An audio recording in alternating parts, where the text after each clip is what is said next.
my fellow Americans. As we look at the history of America's limited government, we focus on Richard Milhouse Nixon, the 37th president. Many often think of him and think of Watergate, but he was much more. Richard Nixon's early political career got a growth spurt off of another figure of his era, Alger Hiss. Hiss was a prominent State Department official who served in the Roosevelt and Truman administrations. He advised on the Yalta Conference and helped establish the United Nations. He came from an elite background and had a strong reputation. In August of 1948, Whittaker Chambers, a senior Time magazine editor and former Communist Party member who had broken with the Soviets in 1938, testified before the House Un-American Activities Committee. He accused Hiss and others of being part of a communist underground cell in Washington, D.C. in the 1930s. Chambers initially described espionage, but focused on Hiss passing State Department documents. Mr. Chambers, can you stand up? In this clip, Hiss identifies Chambers as George Crosley at an August 25, 1948 HUAC hearing. Hiss claimed he believed Chambers was George Crosley, a freelance journalist and writer. When did you know him as George Crosley? According to my best recollection, and I would like to repeat that I have not had the opportunity to consult records of the time.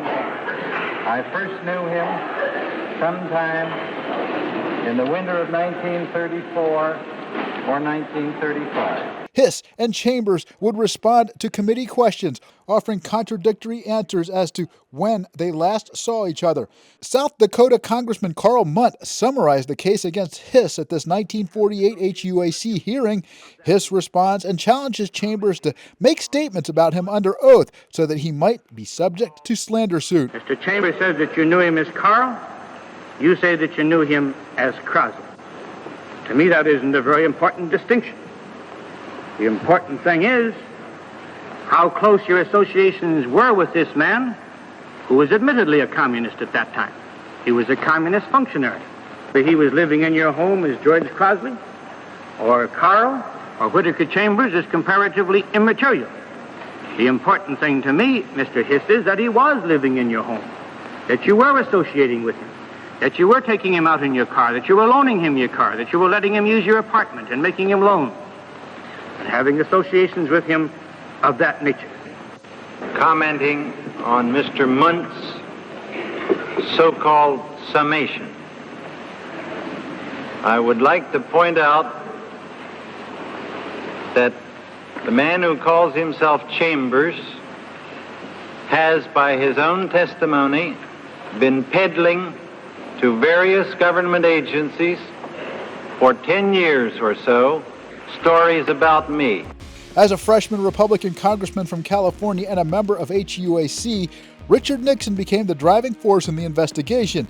Many on the committee were initially skeptical of Chambers' claims, but Nixon took them seriously. Nixon arranged key confrontations between Hiss and Chambers, including a dramatic hotel room meeting in New York in August of 1948.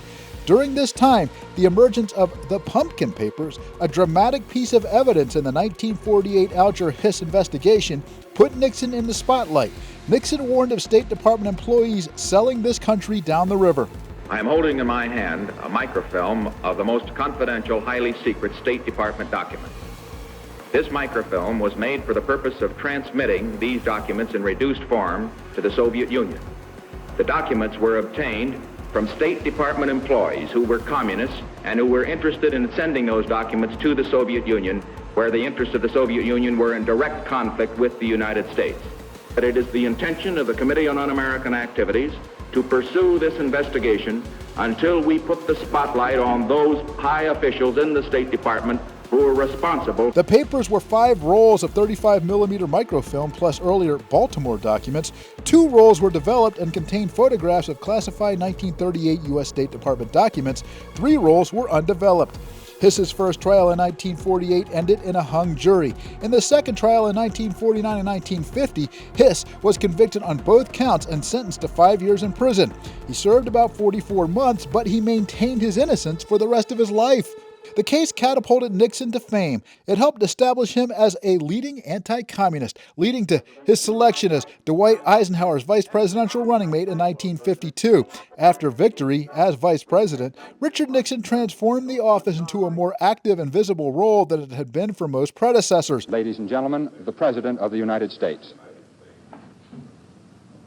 My fellow citizens, Eisenhower, a hands-off manager who valued Nixon's political skills, anti-communist credentials, and work ethic, gave him significant responsibilities, especially in his early years. Nixon attended nearly all Cabinet and National Security Council meetings, chaired them in Eisenhower's absence, a first for a vice president, and served as a key liaison to Congress and the Republican Party. Vice President Nixon. One of Nixon's activities in 1957 took place at the pinnacle location of that era, Yankee Stadium. He was part of the Billy Graham crusade.